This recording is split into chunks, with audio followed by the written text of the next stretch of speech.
Tara, pasok kayo dito sa bahay ko. Gusto mong papasukin natin mga kabayan. Yung pintuan nila oh. Ito yung sementeryo dito sa Greenland. Mayroong tatlong klaseng sementeryo dito. Ito yung old cemetery. Yung ulap mga kabayan oh. Ayan yung ulap, grabe. Napakakapal. Yeah, butterfly. Akitin natin dito mga kabayan. Papakita ko sa inyo dito, sobrang ganda ng mga bahay dito. Ito may simbahan dito. Protestan nata ito na simbahan. Tapos ito yung mga gagandang mga bahay dito. Malapit siya sa bundok na mga bato-bato yan mga kabayan oh.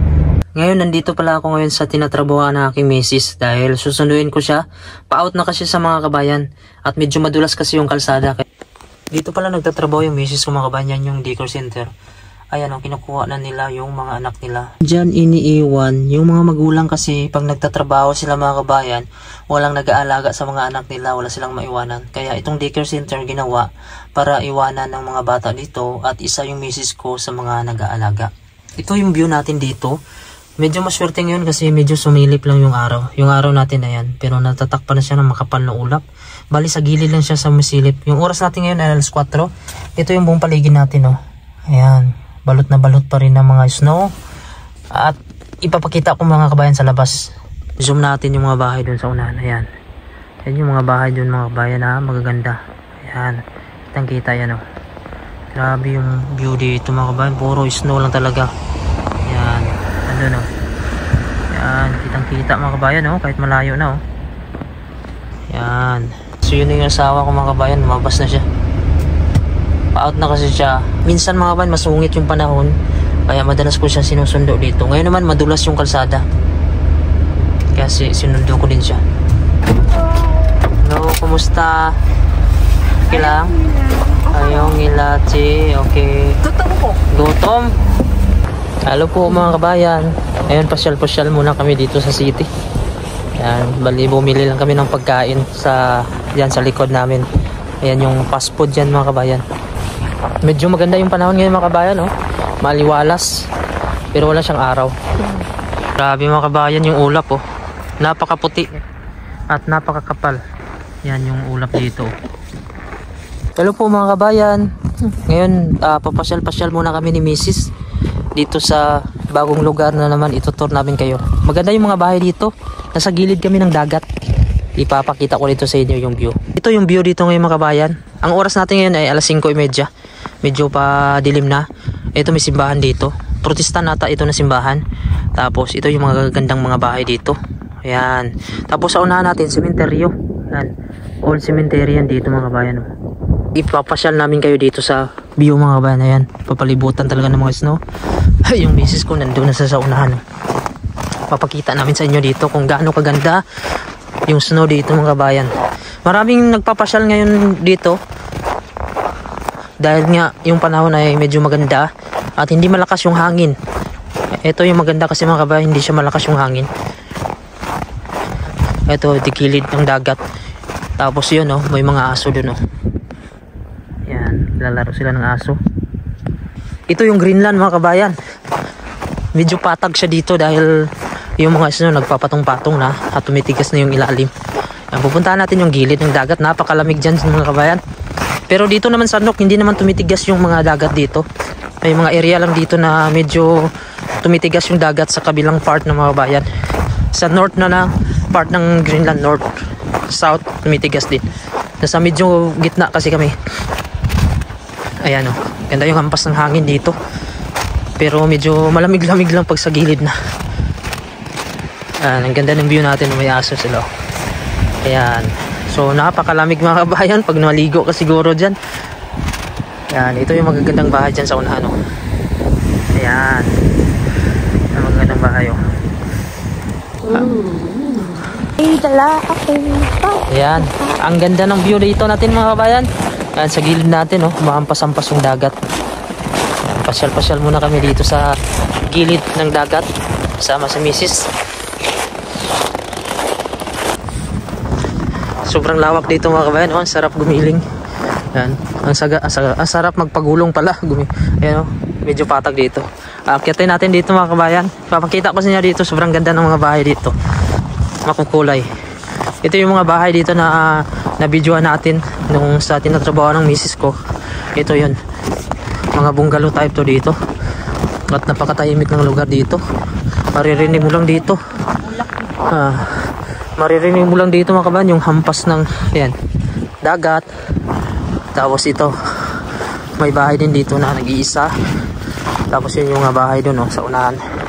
Ayan, may naglalakad din. Sarap maglakad-lakad ngayon. Medyo malamig lang talaga mga kabayan pag wala kang suot na proper. Masakit yung lamig. Dahil nasa gilid na tayo ng dagat, medyo hahampas na talaga yung malakas na hangin. Medyo may kapatagan lang to dito banda. So dito kami mga kabayan sa unahan. Wala, meron dito nag-iisang bahay mga kabayan, no? Medyo makaluma na siya. Iwan ko lang kung may tao ba kaya yung ganito. Medyo nagiyelo na yung loob ng bahay. Maliit lang siya mga kabayan, no? Oo, ayan. Tapos ito mga kabayan, may kakaibang bahay dito mga kabayan, no? Sinauna pa ata to. Mayroon nga siya mga kabayan, no? Tapos may pintuan siya na maliit. Yun, nabalutan na talaga siya. May damo-damo pa siya, yellow. So hindi ko lang alam mga kabayan, ha, kung mayroon pang nakatira dito o may nagbibisita pa. Grabe, no? Nabalutan na siya, payag, no? Grabe. Mga kabayan, tara, pasok kayo dito sa bahay ko. Ito yung mga sinaunang bahay dati mga kabayan. Yung pintuan nila, ito lang maliit. Tapos may damo dito, tambak. Ito parang mga lupa na to kung mga buhangin. Tapos yun mga kahoy. So hindi ko alam kung may nakatira ba dito. Gusto mong pasukin natin mga kabayan? Wag na lang, baka trespassing tayo. Ikutin natin dito. Meron ba siyang bintana din dito? Salamin. So hindi ko alam mga kabayan kung ilang taon na to mga kabayan, ha. Siguro baka yung lolo nyo hindi pa pinanganak nandito na ito. So tingnan natin dito. Yung itsura ng bahay dito. Ito na din yung bubong niya.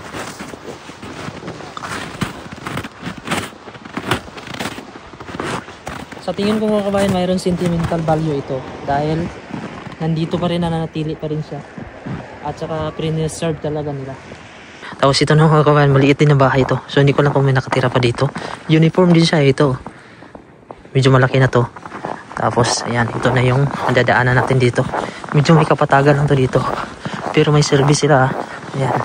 Medyo tahimik to dito na lugar mga kabayan sa dulo na kasi nag-iisa na ng bahay dito. Ayan. Tapos ayun yung city sa unahan. Medyo may patag pa dito sa kanya. Tapos may heart po. Napakatahimik dito. Tapos yun yung mga bahay na dyan sa unahan. Tapos ito yung snow. Napakataas. Tinutulak na lang dito. At ngayon babalik na kami dun sa sasakyan mga kabayan dahil nilalamig na kami. Medyo malamig kasi pag nasa gilid ng dagat dahil yung hampas. Yung ulap mga kabayan, napakakapal, no? Ayan yung sign na medyo bubuhos pa yung snow. Tapos doon sa unahan mga kabayan, ayan yung ulap, grabe. Napakakapal. Ayan. So ngayon pabalik kami mga kabayan. Nandun yung sasakyan namin sa unahan. Medyo malamig na talaga. Ayan. Pero yung mga bibi doon, parang hindi sila nilalamig. Ayan. Grabe, no? Ayan. Dito pwede magpadulas mga kabayan, Ayan. Butterfly. Let's go. Napakalamig naman. Tapos yung langit natin, nagpipink siya. Yan, nagpipink mga kabayan, Ganda. Sabi yung ulap mga kabayan, ang bawa ng ulap, nandyan, pumatong sa bundok. Yan, grabe. Kuhang-kuha pa rin, napakalayo na. Yan. Ang ganda ng mga kabayan, ng view natin, puting-puti. Hello po mga kabayan. Ngayon pauwi na kami ng aking misis salamat po sa panonood at ingat po kayo palagi and God bless. Ito yung sementeryo dito sa Greenland. Yan. Mayroong tatlong klaseng sementeryo dito. Ito yung old cemetery. Pero yung new cemetery nandun sa kabila. So ito mga matatagal na to dito mga kabayan na libing. And hanggang dito na lang po yung aming video muna. At sa susunod na naman, maraming salamat and God bless po. And don't forget to subscribe sa aking YouTube channel. Paalam!